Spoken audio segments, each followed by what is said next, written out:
Labas. Nuo tada, kai buvo priimti naujausi įstatymai dėl antros pensijų pakopos, visuomenėje nerimsta audringos diskusijos. Vieni tvirtina, kad tai yra būtina priemonė užsitikrinti orę senatvę ir kad investicijos ilguoju laikotarpiu duoda naudos. Kiti teigia, kad antra pakopa yra tiesiog papildomas mokestis, kuris nepadeda padidinti pensijų ir kad lėšos galėtų būti panaudotos geriau. O ką manai tu? Ar antra pensijų pakopa yra būtina, kad užsitikrintum orę senatvę? Ar tai tiesiog papildoma finansinė našta? Pasidalink komentaruose, ką manai. Šiame video išsamiau aptarsime antros pensijų pakopos privalumus ir trūkumus, kad padėtume tau susidaryti savo nuomonę. Dėl objektyvumo parodysiu keletą skaičių iš kaupimo antroje pakopoje. Realių žmonių, kurie sutiko pasidalinti savo kaupimo rezultatai. Esu Elvyra, finansų baba. Konsultuoju solo verslus mokesčio optimizavimo klausimais, o fizinius asmenis asmeninių finansų klausimais. Ar ši tema aktuali, parodys patiktukas ir komentarų skaičius. O kanalo prenumerata naudinga tau, nes tik čia rasi begalį naudingos info vienoje vietoje. Šiek tiek istorijos ir kas iš viso yra ta antra pakopa. 2004 metais Lietuvoje pradėjo veikti pensijų kaupimo sistema, leidžianti kaupti dalį valstybinio socialinio draudimo įmokos privačiose pensijų fonduose. Šios sistemos sukūrimą ir įteisinimą Lietuvoje paskatino demografiniai pokyčiai visuomenėje. Pradžioje dirbantieji savanoriškai sudarinėjo sutartis. Planas buvo nuo 2,5% įmokas nuo draudžiamųjų pajamų 2004 metais padidinti iki 5,5% 2008 metais. Ir viskas vyko tikrai sklandžiai. Bet dėl sunkios ekonominės situacijos nuo 2009 metų Liepos 1 dienos pensijų fondams pervedamos kaupiamosios įmokos dydžiai buvo laikinai sumažinti. Nuo 2009 metų Liepos kaupiamosios įmokos dydis buvo nustatytas 2% asmens draudžiamųjų pajamų. Nuo 2012 metų 1,5%, nuo 2013 2,5% asmens draudžiamųjų pajamų. 2013 ir vėliau pirmą kartą sudarę pensijų kaupimo sutartį asmenys pensijų kaupime dalyvavo naujomis sąlygomis.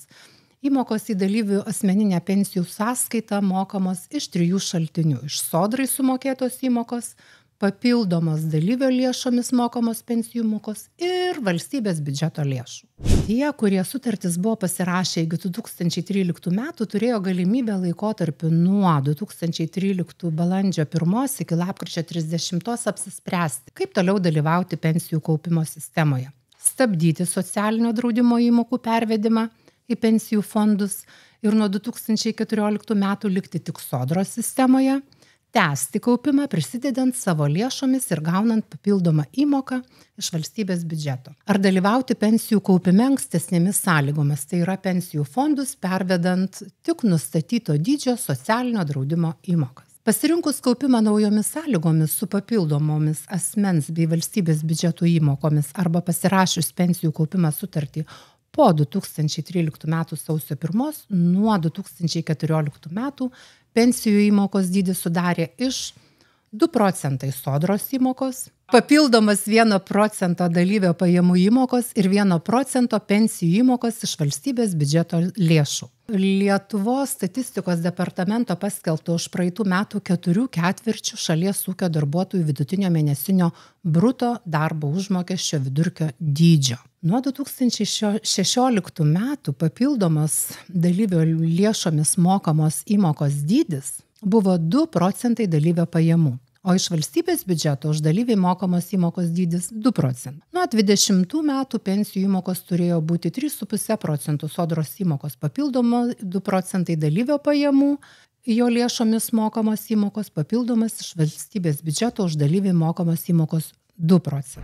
Pensijų kaupimo sistema po 2019. Nuo 2019 metų sausio 1 dienos įsigaliojo nauja kaupimo formulė. Nebeliko sodros pervedimų į privačius pensijų fondus. Savo senatvėje kaupti norintys žmonės gali pervesti 3% nuo savo atlyginimo, o valstybė prie asmens kaupimo prisideda 1,5% nuo vidutinio šalies darbo užmokesčio. Tie, kurie iki šiol nekaupė arba kaupė tik 2% sodros įmokos, įmoką galėjo didinti pamažu.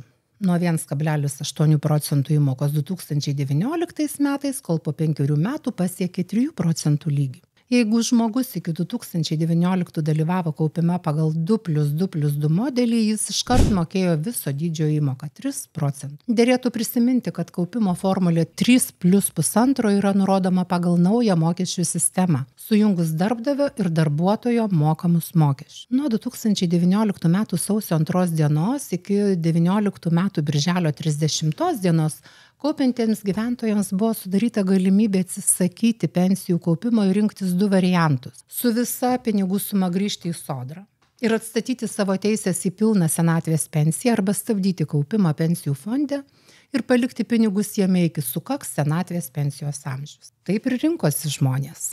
Dirbantieji iki 40 metų amžiaus nuo 2019 metų įtraukiami į naują pensijų kaupimo sistemą su galimybė atsisakyti. Tiems asmenims, kurie dalyvavimą kaupime sustabdė 2013 metais arba 2019 metais, pirmąjį pusmetį grįžtis į sistemą siūloma 3 kartus kas 3 metus. Šiems asmenims reikalavimas būti jaunesniems kaip 40 metų amžiaus netaikomas. Jeigu asmuo šiuo metu nekaupia ir nenori to daryti, gavęs informaciją iš sodros, jis turi pranešti apie savo sprendimą. Asmens sprendimas sodrai apie nenorą kaupti turi būti praneštas iki tų metų, kuriais asmuo buvo įtrauktas į pensijų kaupimo sistemą birželio 30 dienos. Todėl sakyti, kad apie įtraukimą kaupti antroje pakopoje niekas neinformavo, neatsakinga. Tikėtina, sodra neturėjo tikslaus elektroninio pašto adreso, kuriuo galėjo išsiųsti pranešimą. Yra galimybė pensijų kaupime padaryti iki 12 mėnesių pertrauką. Ši pertrauka gali būti dalijama po keletą mėnesių. Svarbu, kad bendra trukmė neviršytų 1 metų per visą kaupimo laikotarpį. Bet kuris kaupiantysis gali nutarti kaupti daugiau nei 3 procentus nuo nuosavo atlyginimo. Už papildomas įmokas jam taikoma gyventojų pajamų mokesčio lengvata. Jeigu savo darbuotojo ateičiai įmokas mokės jo darbdavys, jis už papildomas įmokas gali pasinaudoti pelno mokesčio lengvata pagal pelno mokesčio įstatymą. Pensijų fondų veiklą ir išmokų mokėjimą prižiūri Lietuvos bankas. O dabar žadėtieji skaičiai. 2 žmonės, 2 skirtingos kaupimo pradžios datos, skirtinga kaupimo strategija ir 2 skirtingi rezultatai. Ponas Antanas kaupti antroje pakopoje pradėjo 2004 metais. 2019 metais kaupimą sustabdė, kai tik pasitaikė tokia galimybė. Situacija tokia.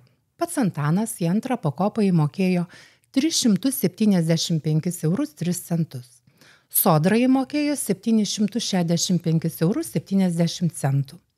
Valstybė prisidėjo 479 eurais ir 16 centų. Viso į antros pakopos fondą pervesta 1619 eurų 89 centai. Šiuo metu, nors Antanas ir sustabdęs kaupimą antroje pakopoje, bendrovėje, kurią jis patikėjęs kaupti, yra 2299 eurai 28 centai. Antanas savomis lėšomis įmokėjo 375 eurus ir turi beveik 2300 eurų, kuriuos galės panaudoti pateikęs pensininko pažymėjimą. Prisidėjus valstybei ir darbdaviui ir sodrai be jokios abejonės, bei sudėtinių palūkanų pagalba Antano 375 eurai išaugo 6 kartus. Kitas pensijos kaupimo dalyvis Viktoras kaupti antroje pakopoje pradėjo 2008 metais ir kaupimo nestabdė. Dalyvauja toliau. Savomis lėšomis Viktoras įmokėjo 3252 eurus 83 centus. Sodros dalis per darbdavį 1939 eurai 86 centai. Valstybės paskata 1395 eurai 58 centai. Šiuo metu Viktoro antroje pakopoje puikuojasi 11 580 eurų. Iki pensijos Viktorui dar toli. Tikėtina, sukaupta suma bus labai netgi apvali. Jei nori pasidalinti savo kaupimo antroje pakopoje patirtimi, parašyk. Labai įdomu.